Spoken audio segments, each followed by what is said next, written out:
Hey everyone, just wanted to show you my latest wedding gown alterations. This is the before and the after. So this is the center back of the garment. There are a few things that she wanted to get done, but focusing mainly on the center back, she wanted to close it completely since the family was Pentecostal. It was a little bit open here on the side and I had to take it in, but once I took it in, we were ready to close the back completely. I apologize, I don't have better befores, and that's because I am trying to get into a better habit of taking photos prior to starting any project. Besides from closing the back completely, she sent me some photos and stated that she also wanted some buttons going all the way down to the starting point of the zipper. She wanted to have a good visual of what it would look like in the end, and the only way I could do that was to use Illustrator or Photoshop just to show her the possibilities with the design.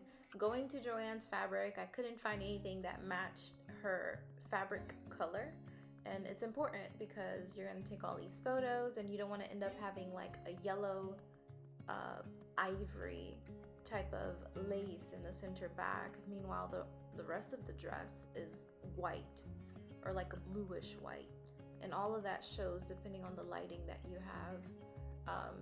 So we ended up using some of the lace at the bottom of her dress in order to close the back. After sending her a couple of designs, she selected one that she liked, and then from there I started my stitching process. Having the mannequin made it so much easier, just being able to visually see how it's going to look. I think that was imperative to my process. I finished one side first and then I continued on to the next side. And it came together beautifully. Y'all, I had a field day trying to find the original buttons that she had. Finally, I ordered a batch from Amazon, and they came in right away. Her originals, they wouldn't have come in like until 3-4 weeks later, and that was way beyond the time frame for completion. But this is what it looks like in the end.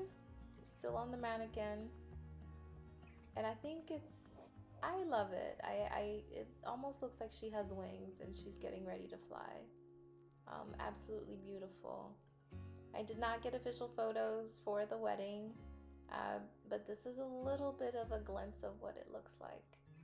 If you are in the Tampa Bay region and you need some alterations for your upcoming big day, reach out to your girl. I got you. Oh, like, share, subscribe.